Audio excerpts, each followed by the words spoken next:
Welcome to Study Loop. To classify each compound as a reducing or non-reducing sugar. So according to the definition, then carbohydrates containing a hemiacetal, for example, this group hemiacetal, are in equilibrium with an acyclic aldehyde, making them reducing sugar. And so in fact, this is reducing sugar. And then glycosides are acetals, so they cannot in equilibrium with any acyclic aldehyde, making them non-reducing sugars. So as you can see that this one is the acetal functional group, and this is non-reducing sugar.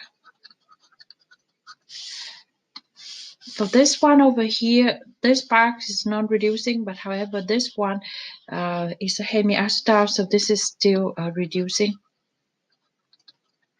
sugar.